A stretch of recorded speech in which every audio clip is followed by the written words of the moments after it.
अमरीकी टैरिफ पर परेशान है मगर जवाबी इकदाम का इरादा नहीं। वज़ीर खजाना मोहम्मद औरंगज़ेब का बरतानवी मीडिया को इंटरव्यू। कहा, नई अमरीकी इंतजामिया की जानिब से आए टैरिफ पर परेशानी जरूर है कि गैर यकीनी सूरत हाल है। हम सबको सोचना होगा कि इस न्यू वर्ल्ड ऑर्डर के साथ कैसे आगे बढ़ें। इस मामले पर हमें बात करने की जरूरत है। अमरीका तवील अरसे से पाकिस्तान का स्ट्रेटेजिक पार्टनर है। चीन से ताल्लुकात भी हमारे लिए अहम हैं।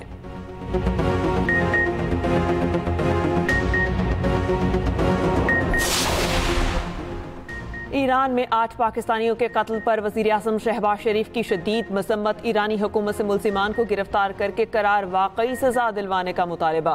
वज़ीर दाखिला मोहसिन नकवी कहते हैं कि दुख की घड़ी में जाँ बहक अफराद के खानदानों के साथ खड़े हैं। गवर्नर KP फैसल करीम कुंडी बोले, ईरान में पाकिस्तानियों का कत्ल काबिल मज़म्मत है। वज़ीर आला पंजाब मरियम नवाज शरीफ का भी इजहार अफसोस। कहा, बेगुनाह अफराद का बेहिमाना कत्ल इंतहाई तकलीफ दे अमर है।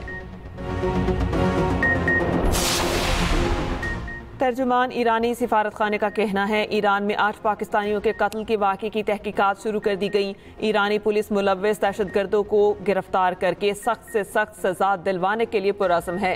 मकतूल पाकिस्तानियों की लाशों को जल्द अज जल्द वापस भेजने के इंतजाम किए जा रहे हैं।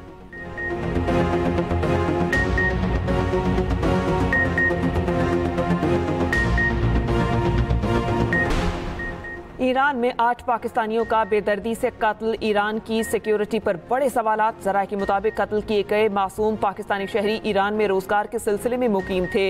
हमलावर रात के वक्त दुकान में दाखिल हुए, मकतूलीन के हाथ पांव बांधे और उन्हें बेदर्दी से गोलियां मारकर कत्ल कर दिया। ये कत्लेआम किसी अमूमी वारदात का हिस्सा नहीं बल्कि एक सोचा समझा दहशतगर्दाना हमला था। इस तरह के बेहिमाना कत्ल में बलोच दहशतगर्द तंजीमें मुलव्विस हैं। तुर्की के नायब सदर जौहत यलमास और वज़ीर आला पंजाब मरियम नवाज की मुलाकात। नायब सदर जौहत यलमास ने डिप्लोमेसी फोरम 2025 में शिरकत पर मरियम नवाज का शुक्रिया अदा किया। वज़ीर आला पंजाब मरियम नवाज ने भी कॉन्फ्रेंस में मदऊ करने पर शुक्रिया अदा किया।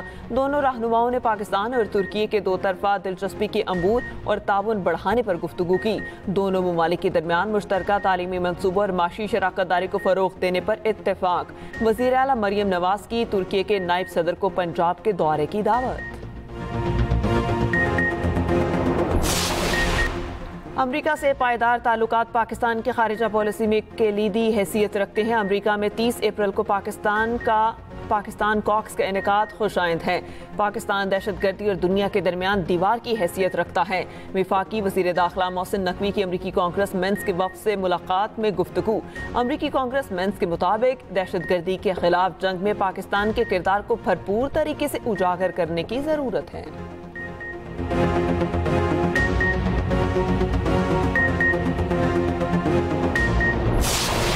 PIC लाहौर में मरीजों में एक्सपायर्ड स्टंट डालने का इंकशाफ। ऑडिटर जनरल की रिपोर्ट के मुताबिक पंजाब इंस्टीट्यूट ऑफ कार्डियोलॉजी में 2021 जुलाई से दिसंबर 2022 तक जानलेवा खेल खेला गया। 22 मरीजों को मुकम्मल तौर पर एक्सपायर्ड स्टंट डाले गए। 9 मरीजों को ऐसे स्टंट डाले गए जिनकी मयाद 3% तक थी। एक्सपायर्ड स्टंट और अद्वियात की खरीदारी में 263 मिलियन रुपए की माली बेज़ाब्तगी भी सामने आई।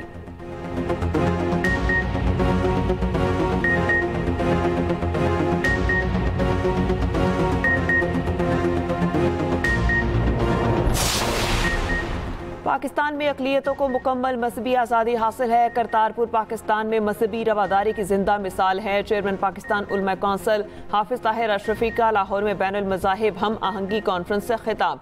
कहा, उम्मत मुस्लिमा मुत्तहिद हो जाए तो आज फ़लस्तीन आज़ाद हो सकता है। मुल्क की तरक्की और इस्तेहकाम के लिए सबको मिलकर काम करना होगा।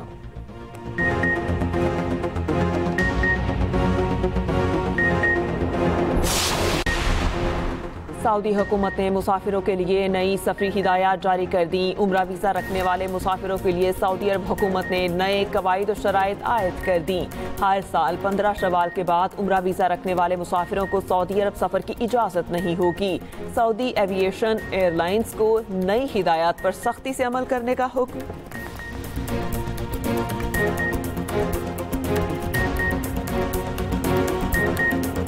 PIC लाहौर में मरीजों में एक्सपायर्ड स्टंट डालने का इंकशाफ। ऑडिटर जनरल की रिपोर्ट के मुताबिक पंजाब इंस्टीट्यूट ऑफ कार्डियोलॉजी में 2021 जुलाई से दिसंबर 2022 तक जानलेवा खेल खेला गया।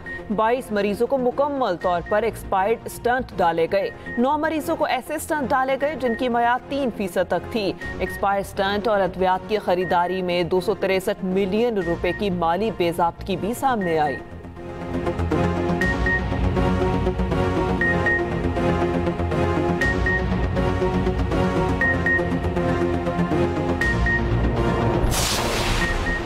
पाकिस्तान में अक़लियतों को मुकम्मल मजहबी आज़ादी हासिल है। करतारपुर पाकिस्तान में मजहबी रवादारी की जिंदा मिसाल है। चेयरमैन पाकिस्तान उलमा कौंसिल हाफिज ताहिर अशरफी का लाहौर में बैनुल मज़ाहिब हम आहंगी कॉन्फ्रेंस से खिताब। कहा, उम्मत मुस्लिमा मुत्तहिद हो जाए तो आज फ़लस्तीन आज़ाद हो सकता है। मुल्क की तरक्की और इस्तेहकाम के लिए सबको मिलकर काम करना होगा।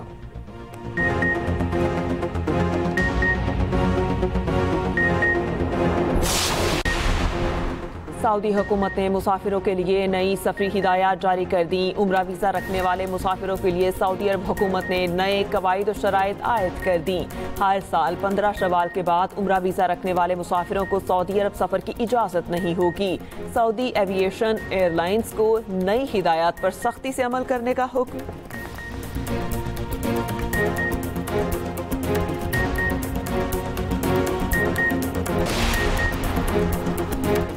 गजा पर इसराइली सफाकियत की इंतहा। बमबारी से मजीद 21 फ़लस्तीनी शहीद। गजा के वाहिद फंक्शनल अस्पताल के कई हिस्से तबाह। अस्पताल से जबरी बेदखली के बायस 3 मरीज जान बहक। वस्ती गजा में गाड़ी पर हमला करके 7 फ़लस्तीनी शहीद कर दिए। इसराइली वज़ीर दिफा का कहना है फौज जल्द गजा में कार्रवाइयों में शिद्दत लाएगी। यूरोपीय यूनियन का गजा में बिगड़ते इंसानी हालात पर इजहार तशवीश। और HPL PSL 10 के मुकाबले जारी। इवेंट में आज रावलपिंडी में एक मैच खेला जाएगा। कोयटा ग्लैडिएटर्स और लाहौर कलंदर्स रात 8 बजे मद्दे मुकाबिल होंगे। कोयटा ग्लैडिएटर्स की क़यादत साउथ शकील, लाहौर कलंदर्स की कप्तानी शाहीन आफरीदी करेंगे।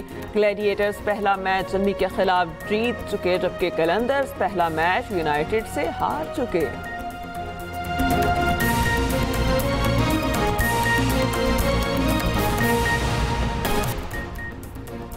और HPL PSL 10 के मुकाबले जारी। इवेंट में आज रावलपिंडी में एक मैच खेला जाएगा। कोयटा ग्लैडिएटर्स और लाहौर कलंदर्स रात 8 बजे मद्दे मुकाबिल होंगे। कोयटा ग्लैडिएटर्स की क़यादत साउथ शकील, लाहौर कलंदर्स की कप्तानी शाहीन आफरीदी करेंगे। ग्लैडिएटर्स पहला मैच जम्मी के खिलाफ जीत चुके, जबकि कलंदर्स पहला मैच यूनाइटेड से हार चुके।